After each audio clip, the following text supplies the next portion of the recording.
আপনাদেরকে যে বিষয়টা এনশিওর করতে চাই সেটা প্রথম হচ্ছে যে এই ঢাকা আইনজীবী সমিতি ঢাকা বারের যে কম্পাউন্ড, এই কম্পাউন্ডের ভিতরে যদি কোনো সংগঠনের পক্ষ থেকে মিটিং মিছিল করতে হয়, সেই ক্ষেত্রে আমাদের বারের রুলস হয়েছে বার থেকে আগে অনুমতি নিতে হবে।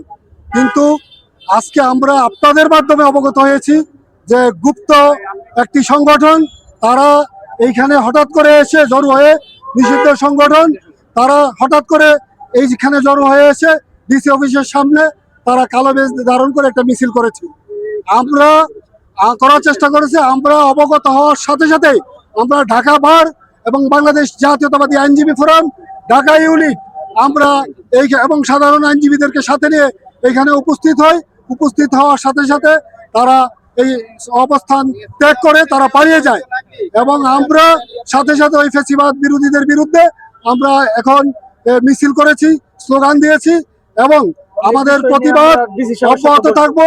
এবং এই ডিসির কম্পাউন্ডে আজকে তারা কিভাবে এসে মানে একসাথে হয়েছে, জড়ো হয়েছে, সেইটার ব্যাপারে আমরা ডিসি মহোদয়ের সাথে বসবো। এসপি মহোদয় আছে এখানে, তাদের সাথে আমরা কথা বলবো। এইখানে আমি মনে করি এই প্রশাসনের গাফিলতি আছে, দুর্বলতা আছে। যদি গাফিলতি দুর্বলতা না থাকতো এই কম্পাউন্ডের ভিতরে এসে তারা একসাথে জড়ো হয়ে এই নিষিদ্ধ গুপ্ত সংগঠন আজকে এখানে মিটিং মিছিল করার মতো সুযোগ পেত না।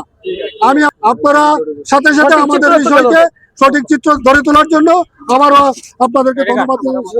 15ই আগস্টের কালো রাত্রে, সেই কালো রাত্রে যারা তার সপরিবারে হত্যা করা হয়েছে তার প্রতিবাদে আজকে আমরা কালো ব্যাজ ধারণ করেছি।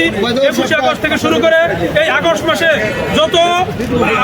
যত শহীদ হয়েছে এবং বাংলাদেশের আওয়ামী লীগের 25 সাল থেকে যত আওয়ামী লীগের নেতাকর্মী হত্যা করা হয়েছে, তাদের প্রতি গভীর সহমর্মিতা বিনম্র শ্রদ্ধা জানিয়ে আজকে আমাদের এই অবস্থান কর্মসূচি।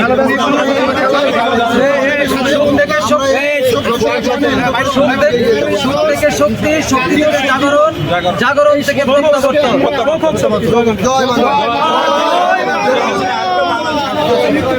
আমরা চাই এই 15ই আগস্ট আমরা শক্তিতে রূপান্তরিত হোক। 24